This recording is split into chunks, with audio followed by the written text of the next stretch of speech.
பணத்தை தொலைத்தால் எடுத்து விடலாம், நகையை தொலைத்தால் வாங்கி விடலாம், அறிவை தொலைத்தால் கற்றுக்கொள்ளலாம். ஆனால் மானத்தை தொலைத்தால், இங்கு மட்டுமல்ல இந்தியாவிலே தேசம் முழுவதிலும் இந்த நிகழ்ச்சி கடந்த ஒரு மாதமாக நடந்து கொண்டிருக்கிறது. பெண்களால், பெண் பிள்ளைகளால், குடும்ப பெண்களால் இந்த நிகழ்ச்சி ஒரு மாதம் முழுவதும் பறைப்புரையாக நடந்து முடிந்தது.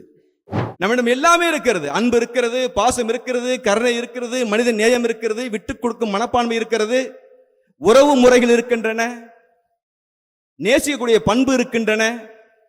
எல்லாமே இருந்தும் இன்று இல்லாத மக்களாக மாறி போய்விட்டார்களே. காரணம் என்ன? அனுதினமும் கொலை இல்லாத நாளிதழ்களை நாம் பார்க்க முடியாது.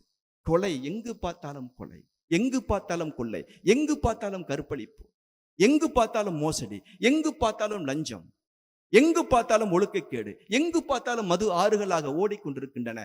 ஒரு பக்கம் கல்வி கூடங்கள் இருக்கின்றன, ஒரு பக்கம் தேவாலயங்கள் இருக்கின்றன, ஒரு பக்கம் கோயில்கள் இருக்கின்றன, ஒரு பக்கம் பள்ளி வாசல்கள் இருக்கின்றன, ஒரு பக்கம் மனிதன் படித்துக் கொண்டே செல்கிறான், பட்டம் பெற்றுக்கொண்டே செல்கிறான், புதிய புதிய விஷயங்களை கண்டுபிடிக்கிறான்.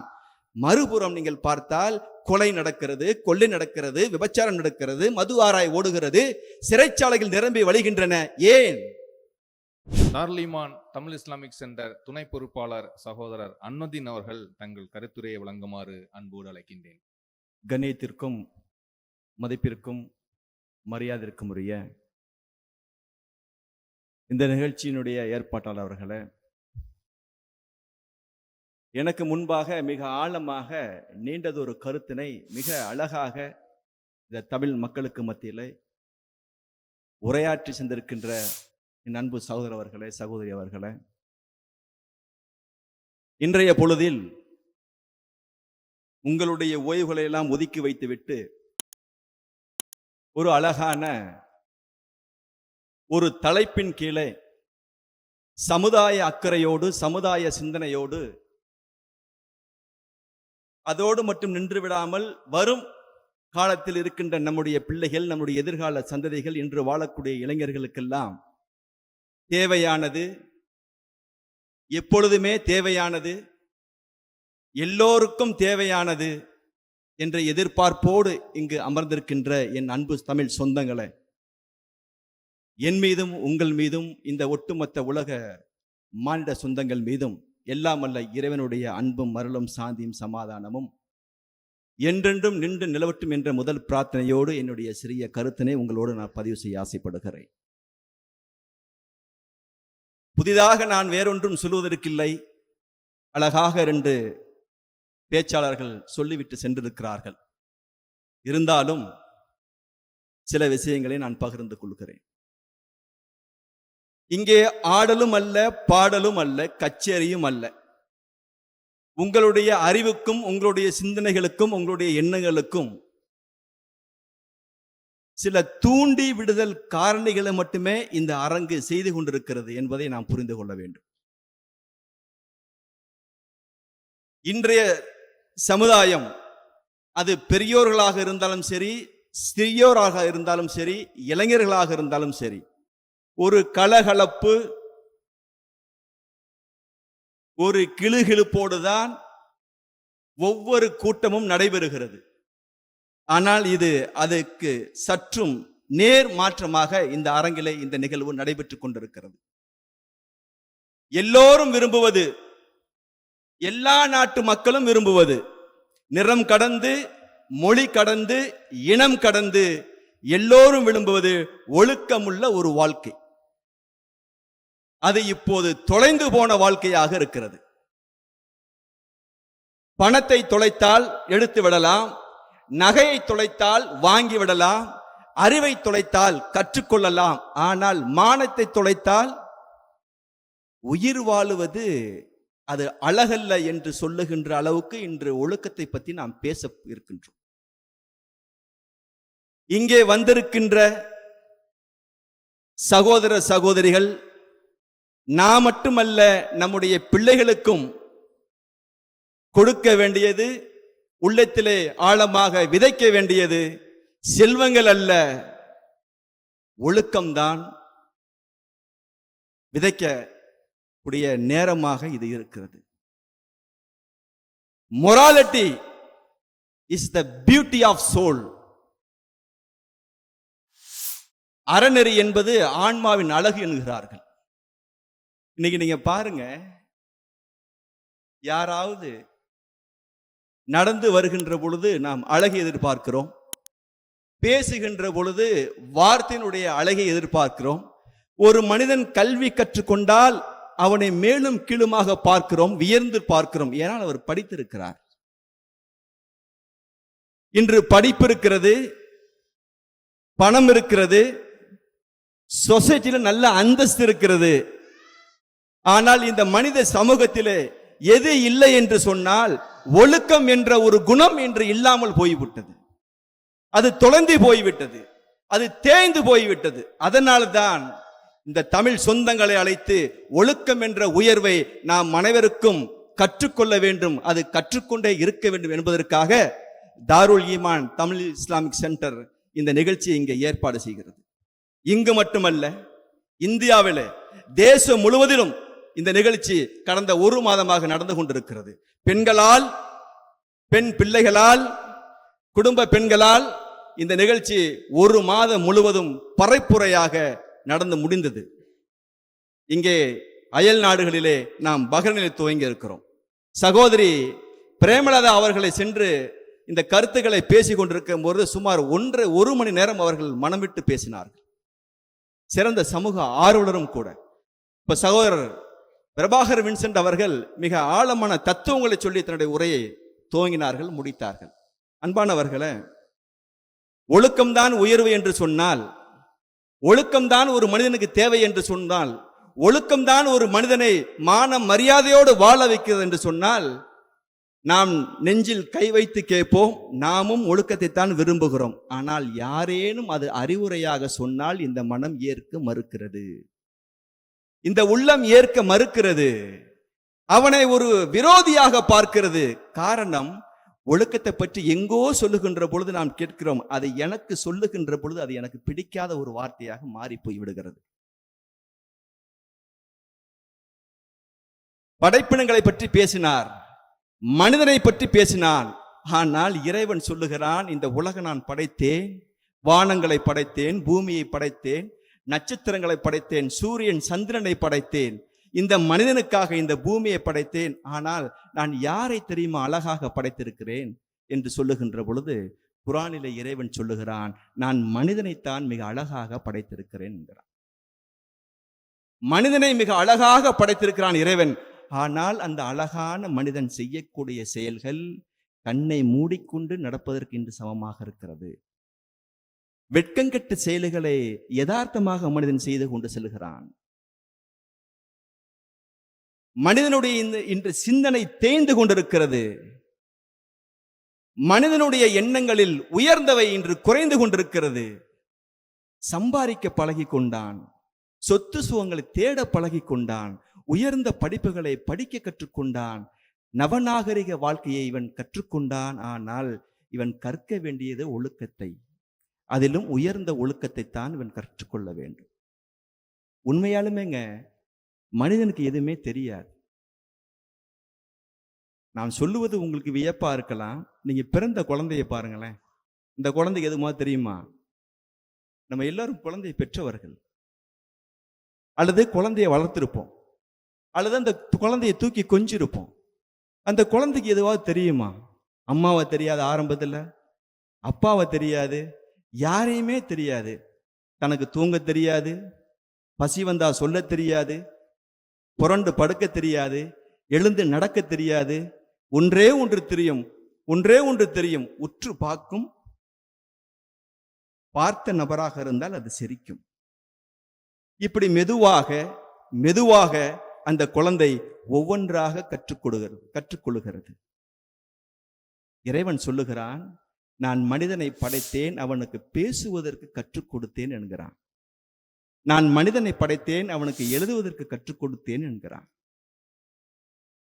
இந்த உலகத்தில் இந்த மனிதனுக்கு ஒருவர் சொல்லிக் கொடுக்க வேண்டும், இவன் கற்றுக்கொண்டே இருக்க வேண்டும். இதுதான் மனிதனுடைய இயல்பானது. இவன் எல்லாவற்றையும் கற்றுக்கொள்கிறான். ஆனால் ஒழுக்கத்தை தவறவன் எல்லாற்றையும் கற்றுக்கொள்கிறானோ என்று எண்ணுகின்ற அளவுக்கு இன்றைய உலக நடைமுறை மாறி இருக்கிறது. நீங்க பாருங்க, எங்கேயாவது இன்னைக்கு அதிகமா மழை பெய்கிறதா? மழைக்கு பதிலாக வறட்சி ஏற்படுகிறது. மக்கள் எல்லாருமே இன்று ஆரோக்கியமாக இருக்கிறார்களா? ஆரோக்கியத்துக்கு பதிலாக நோய்கள் உருவாகியிருக்கின்றன.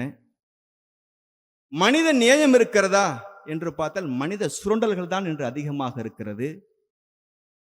படித்தவர்கள் தவறு செய்கிறார்கள், ஆட்சியிலே இருக்கிறவர்கள் தவறு செய்கிறார்கள், அதிகாரத்தில் இருக்கிறவர்கள் தவறு செய்கிறார்கள். வீட்டை விட்டு வெளியே வந்து மீண்டும் வீட்டுக்குள் போகின்ற வரைக்கும் எல்லாமே தவறாகவே நடக்கிறது. வேலை செய்கின்ற இடங்களிலே தவறு நடக்கிறது, வீடுகளிலே தவறு நடக்கின்றன, சாலைகளிலே தவறு நடக்கின்றன, பொது இடங்களிலே தவறு நடக்கின்றன. தவறு நடக்காத இடம் எதுவென்று இன்று தெரியவில்லை. கடலுக்கு அடியிலும் தவறு, பூமிக்கு மேலேயும் தவறு என்று சொல்லுகின்ற அளவுக்கு தவறுகள் மலிந்து கிடக்கின்றன, மலை போல் குவிந்து கிடக்கின்றன. ஒரு காலகட்டத்தில் ஆண்களும் ஆண் பிள்ளைகளும் தான் தவறு செய்தார்கள் என்று எண்ணிய காலம் போய் இன்று ஆண்களுக்கு நிகராக பெண்களும் தவறு செய்கின்ற காலம் உருவாகி போனது. என்று தவறில்லாத ஒரு உலகம் வேண்டும், சந்தோஷமாக ஒரு பூமி வேண்டும், நிம்மதியான வாழ்க்கை வேண்டும், மனித நேயமிக்க ஒரு சமுதாயம் வேண்டும். வேண்டும் வேண்டும் வேண்டும். யாரு கொடுப்பது? அதை எங்கிருந்து வாங்குவது? எங்கே அது விற்கிறது? நம் ஒவ்வொருக்குள்ளேயும் தான் அதெல்லாம் இருக்கிறது. நம்மிடம் எல்லாமே இருக்கிறது. அன்பு இருக்கிறது, பாசம் இருக்கிறது, கருணை இருக்கிறது, மனித நேயம் இருக்கிறது, விட்டுக் கொடுக்கும் மனப்பான்மை இருக்கிறது, உறவு முறைகள் இருக்கின்றன, நேசிக்கக்கூடிய பண்பு இருக்கின்றன. எல்லாமே இருந்தும் இன்று இல்லாத மக்களாக மாறி போய்விட்டார்களே. காரணம் என்ன? யாரு காரணம்? சொல்லுகிறான், கடவுளை காரணமாக்குறான் மனிதன். என்னை ஏன் கடவுள் படைத்தான்? என்னை படைத்ததற்கு, இவ்வளவு கஷ்டங்களை கொடுத்ததற்கு என்னை படைக்காமலே இருந்திருக்கலாம் என்று கடவுளை கை காமிக்கிறான். ஆனால் அந்த கடவுள் இவனுக்கு பகுத்தறிவை கொடுத்திருக்கான் என்பதை அவன் மறந்து போய்விட்டான். இன்று உலகம் முழுவதிலும் மனிதன் கொலை செய்யக்கூடிய, மனிதனை வேட்டையாடக்கூடிய ஒரு காலம் உருவாகி வந்து கொண்டிருக்கின்றன. அதற்கு மொழி தெரியாது, அதற்கு நிறம் தெரியாது, அதற்கு எதுவுமே தெரியாது. நான் நல்லவனாக வாழ வேண்டும் என்று சொன்னால் நான் உன்னை அழிப்பதற்கு நான் தயாராக இருக்கிறேன். அனுதினமும் கொலை இல்லாத நாளிதழ்களை நாம் பார்க்க முடியாது. கொலை, எங்கு பார்த்தாலும் கொலை, எங்கு பார்த்தாலும் கொள்ளை, எங்கு பார்த்தாலும் கற்பழிப்பு, எங்கு பார்த்தாலும் மோசடி, எங்கு பார்த்தாலும் லஞ்சம், எங்கு பார்த்தாலும் ஒழுக்கக்கேடு, எங்கு பார்த்தாலும் மது ஆறுகளாக ஓடிக்கொண்டிருக்கின்றன.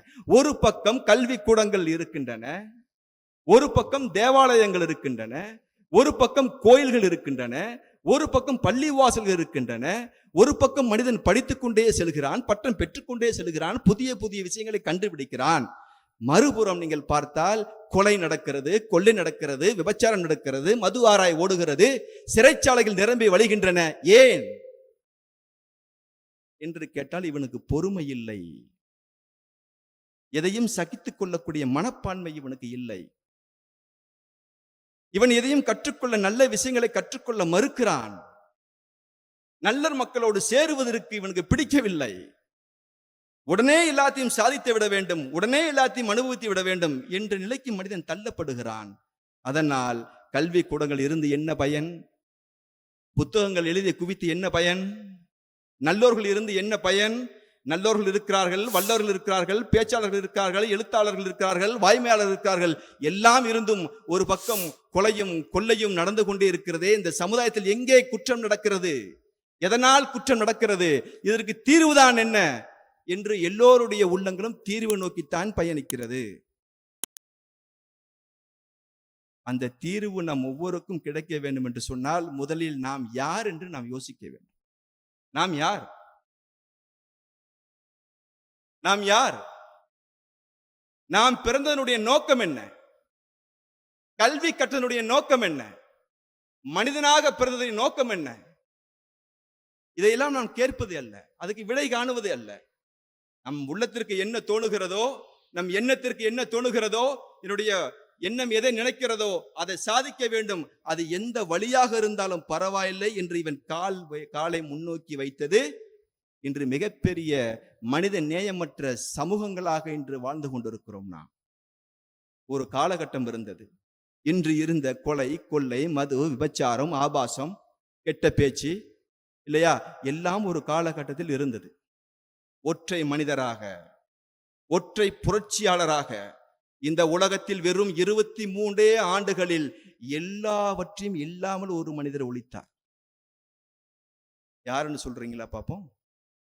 ஆண்கள் வட்டத்திலிருந்து சொல்லுங்க. 23 ஆண்டுகளில் இன்று இருக்கக்கூடிய கொலை, கொள்ளை, மது, விபச்சாரம், மோசடி, ஏமாற்று, அடிமைத்தனம், வாக்குறுதி மீறல், பொய், புறம், ஏமாற்றுதல், இவை அனைத்தையும் ஒற்றை மனிதன் 23 ஆண்டுகளில் ஒன்றுமே இல்லாமல் ஆக்கினார் ஒருவர்.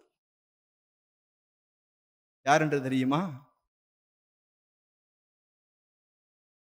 நபிகள் நாயகம் என்ற ஒரு மனிதர் 23 ஆண்டுகளில் இன்று நாம் பட்டியல் போட்ட, இன்று சமுதாயத்தில் தீங்காக விளைவிக்கின்ற, மலை போல் குவிந்திருக்கின்ற அத்தனையும் 23 ஆண்டுகளில் ஒன்றும் இல்லாமல் ஆக்கினார் என்று சொன்னால், எதனால், எதன் அடிப்படையில் அவர் உருவாக்கினார் என்று சொன்னால், அவர் சொன்னார், இறைவனுக்கு நீங்கள் பயப்படுங்கள். நீங்கள் எங்கிருந்தாலும் இறைவனை உங்களை கண்காணித்துக் கொண்டிருக்கிறான். இறைவன் உங்களை கண்காணித்துக் கொண்டிருக்கிறான். அது இரவாக இருந்தாலும் சரி, பகலாக இருந்தாலும் சரி, குகையாக இருந்தாலும் சரி, கடலுக்கு நீங்கள் அடியில் இருந்தாலும் சரி, விண்ணுக்கு மேலே இருந்தாலும் சரி, இறைவன் உங்களோடு தான் இருக்கிறான், அவன் உங்களை கண்காணித்துக் கொண்டிருக்கிறான் என்று சொன்னார்கள். அதனால் அவர்கள் தீமையிலிருந்து விலகினார்கள். மதுவை பற்றி பேசினார்கள். மது எப்படி ஒளிந்தது தெரியுமா?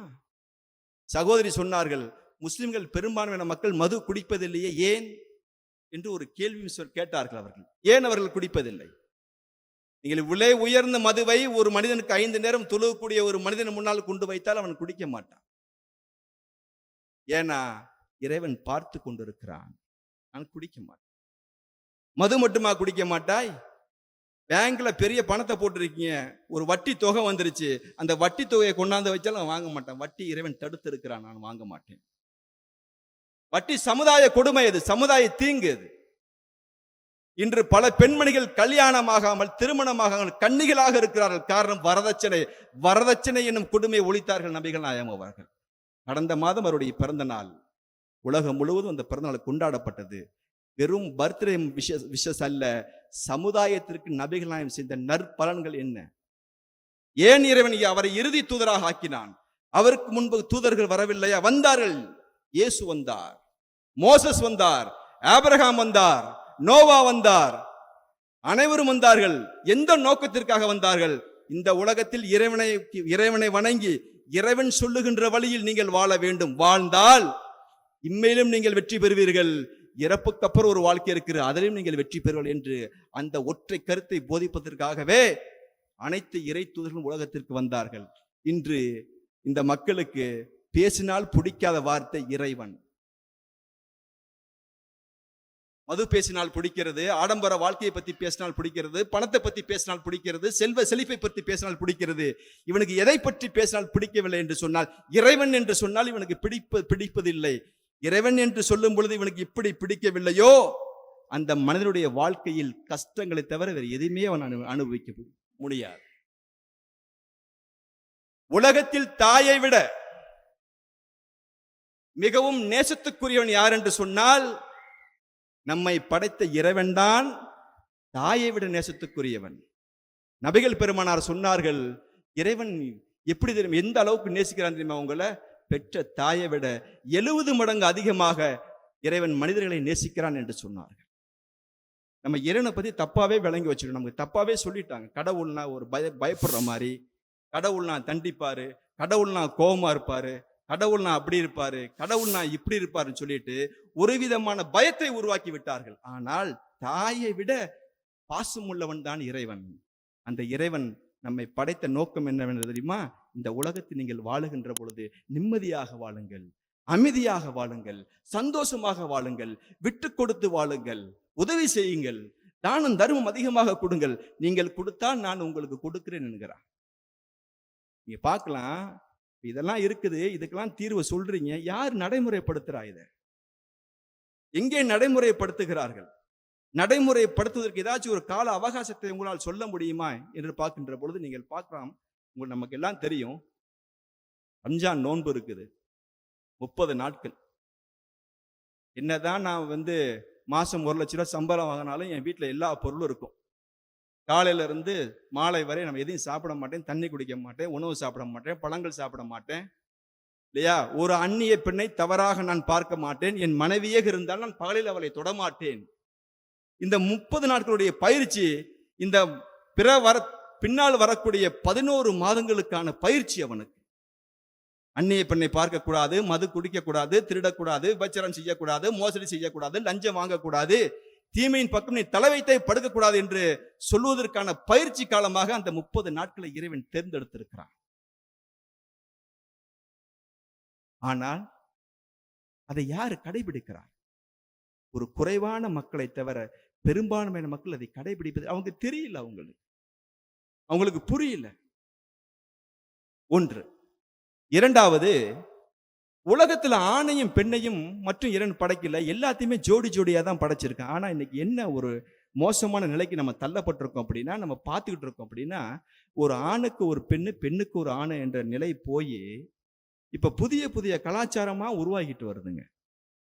நம்ம பிள்ளைகள் வளர்கின்ற பொழுது அந்த கேவலமான இடங்களுக்கு போயிடக்கூடாது. ஆணும் ஆணும், பெண்ணும் பெண்ணும். ஒரு ஆண் ஒரு பெண்ணை திருமணம் செய்வதையோ, ஒரு பெண் ஒரு ஆணை திருமணம் செய்து இன்னைக்கு வெறுக்கிறார்கள். ஒரு புதிய கலாச்சாரத்தை உருவாக்குகிறார்கள். அதை நோக்கி இன்றைய இளைஞர்கள் பயணிக்கிறார்கள். அதற்கு பெயர் வைத்திருக்கிறார்கள், இது எங்களுடைய சுதந்திரம் என்று சொல்லுகிறார்கள். அது சுதந்திரமா?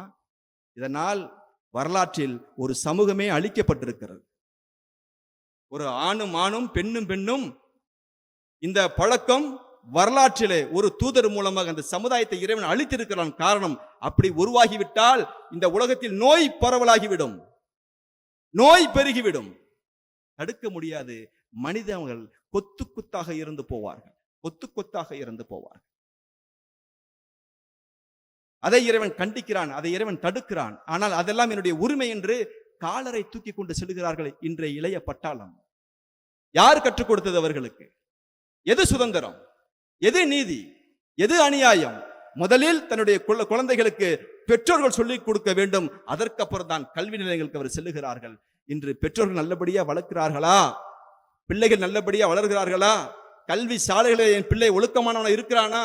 வீட்டிலிருந்து வெளியில் தான் அதிகமான நேரங்களை செலவு செய்கின்றான்.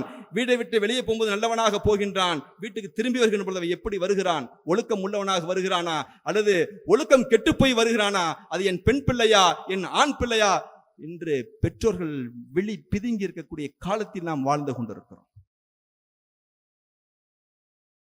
ஏன்? ஆன்மீகத்தையும் வாழ்க்கையும் பிரிச்சோம். நம்ம வியாபாரத்தையும் ஆன்மீகத்தையும் பிரிச்சோம், குடும்பத்தையும் ஆன்மீகத்தையும் பிரிச்சோம், உறவுகளையும் ஆன்மீகத்தையும் பிரிச்சோம். ஆன்மீகம் வேறு, வாழ்க்கை வேறு. ஆன்மீகம் வேறு, பிசினஸ் வேறு. ஆன்மீகம் வேறு, உறவு வேறு. ஆன்மீகம் வேறு, வாழ்க்கை வேறு என்று பிரிந்தோம். அதனால் இவ்வளவு நாசத்துக்கு நாம ஆளாயிருக்கிறோம். நம்மளை படைச்சது கடவுள் தான் அப்படின்னா அவன் ஒரு வாழ்க்கை திட்டத்தை கொடுத்திருக்கான், இப்படி வாழுப்பான்னு சொல்லியிருக்கான். அதுல வாழ்றதுல என்ன பிரச்சனை? பொய் பேச வேணான்னு சொல்லியிருக்காங்க கடவுள். பொய் பேசாம இருக்கிறத நம்ம பிள்ளைகிட்ட விரும்புறோம். நேர்மையா இருக்க சொல்லியிருக்கானே கடவுள், நேர்மையா இருக்கிறத நம்ம பிள்ளைகிட்ட விரும்புறோம்.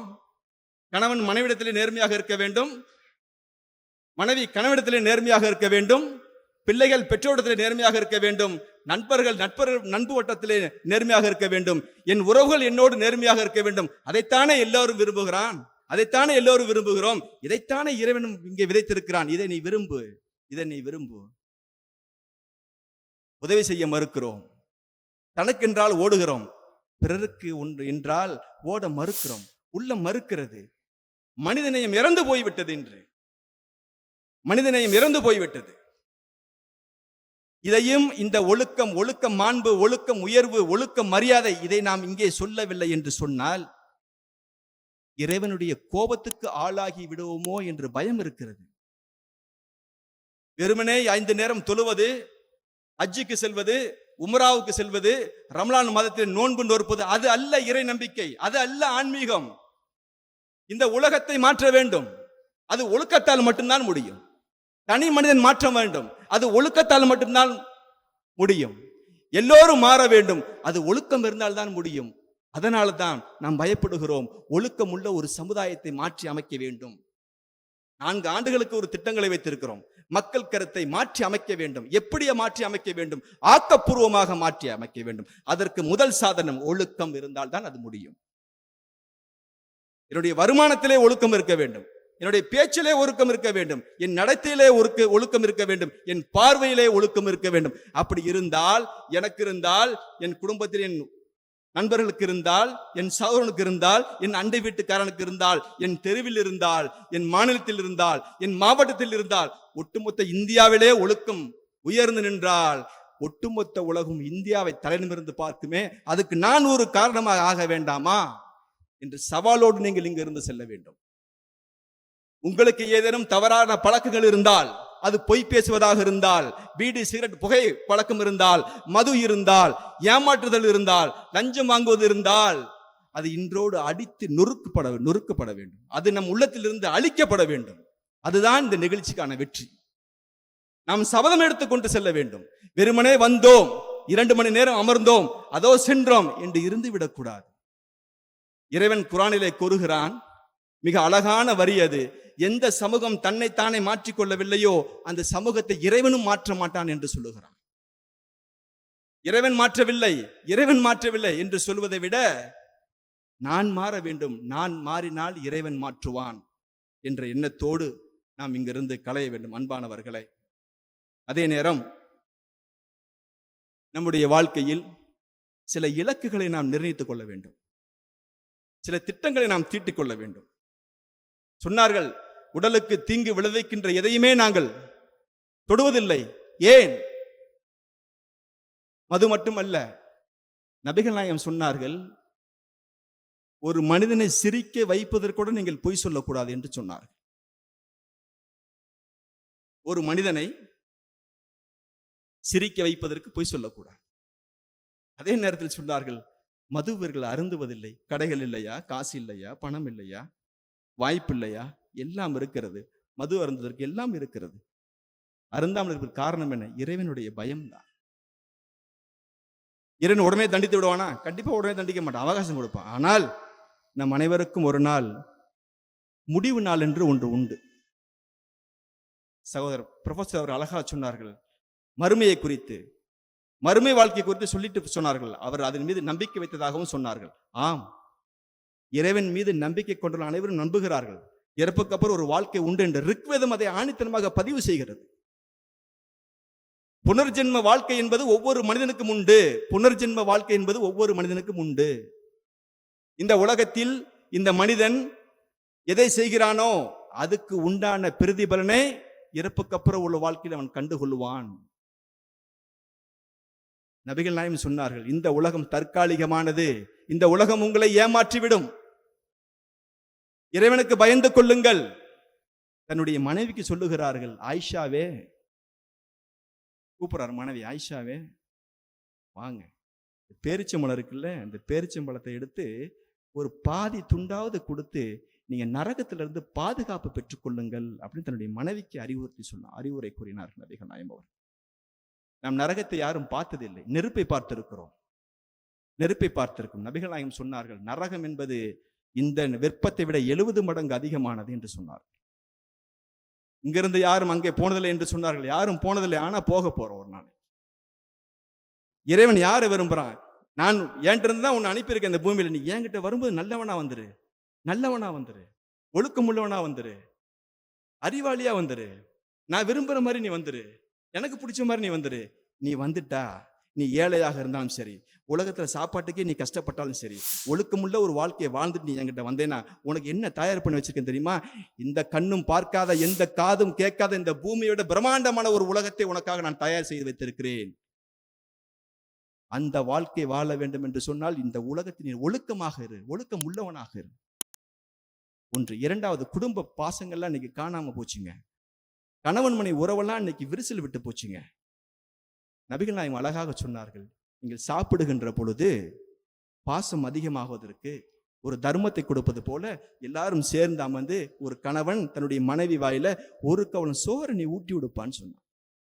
அப்படி ஊட்டி விட்டு இருந்தா இன்னைக்கு விவாகரத்து அதிகமாகுமா? குடும்ப நல வழக்குகள்ல விவாகரத்து வழக்கு அதிகமா கோர்ட்ல கிடக்குமா? அந்த பண்பாடு போச்சு. சேர்ந்து சாப்பிட்ற கல்ச்சர் போச்சு. மனைவிக்கு ஊட்டி விடுற கல்ச்சர் போச்சு. குழந்தைக்கு ஊட்டி விடுற கல்ச்சர் போச்சு. பாசம் போச்சு, நிம்மதி போச்சு, எல்லாம் போச்சு. காரணம், ஒழுக்கம் என்ற ஒன்று தொலைந்து போனதனால் எல்லாமே போச்சு நமக்கு.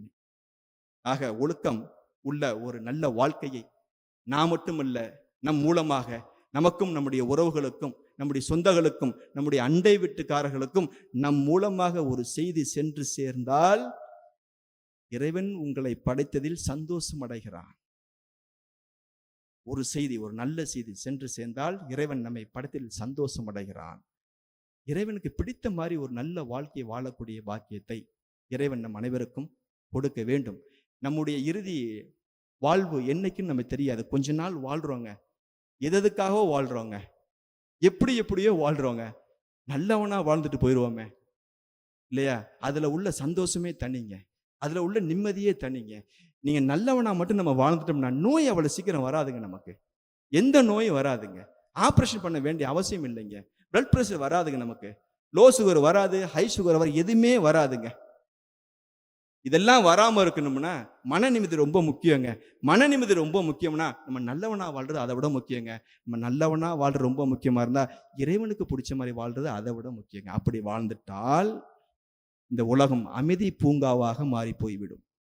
நோயில்லாத குடும்பமும் உருவாகிவிடும். சிரிப்பும் சந்தோஷமும் ஆனந்தமும் அமைதியும் உள்ள ஒரு மிகப்பெரிய வாழ்க்கை நம்மால் காண முடியும். அதற்காகத்தான் இந்த நிகழ்வு.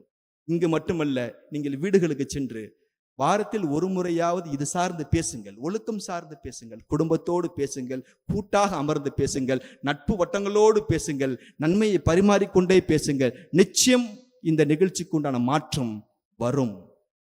அப்படிப்பட்ட வாய்ப்பை எல்லாம் வல்ல இறைவன் நம் அனைவருக்கும் தந்துள்ளுவானாக என்று கூறி என்னுடைய வார்த்தைக்கு முற்றுப்புள்ளி வைக்கிறேன். எல்லா புகழும் இறைவன் ஒருவனுக்கே உரித்தாகட்டுமாக.